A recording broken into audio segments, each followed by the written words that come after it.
ایک بندی کی جھونپڑی تھی، سرکنڈے سے بنی ہوئی تھی۔ ایک ہاتھی والا کہاں سے آ گیا؟ ہاتھی والا نے اس جھونپڑی والے کو کہہ دیا کہ میں آپ سے دوستی کرنا چاہتا ہوں۔ وہ جھونپڑی والے نے کہا کہ جی میں تو نہیں کر سکتا۔ ہاتھی والے نے پوچھا کیوں؟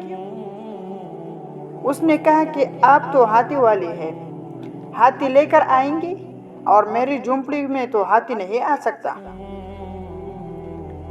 تو ہاتھی والے مسکرایا اور کہنے لگا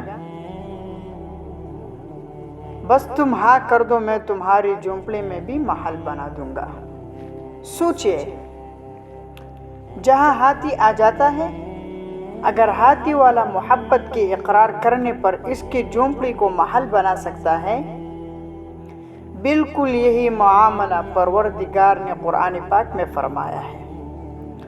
اللہ ولی الذین آمنوا، اللہ ولی الذین آمنوا، اللہ تعالی دوست ہے ایمان والوں کا۔ ایمان والوں کی مثال ہاتھی والے کی طرح ہے اور مومن کی مثال جھونپڑی والے کی طرح ہے۔ اب اگر مومن ہاں کہہ دے، اللہ تعالیٰ آپ سے دوستی کرنا چاہتا ہے، ہم بھی اس دوستی پر لبیک کہنا چاہتے ہیں، تو آپ پروردگار ہماری جھونپڑیوں کو محل خود بنا دیں گے اور محبت کے آداب خود سکھا کر ہمیں اپنی محبت کی نعمت خود عطا فرما دیں گے۔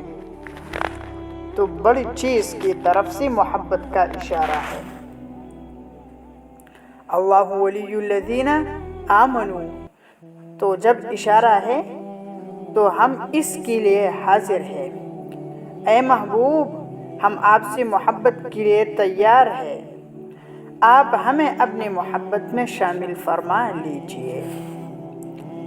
دنیا کی محفلوں سے اکتا گیا ہوں یا رب، دنیا کی محفلوں سے اکتا گیا ہوں یا رب، کیا لطف انجمن کا جب دل ہی بجھ گیا ہوں۔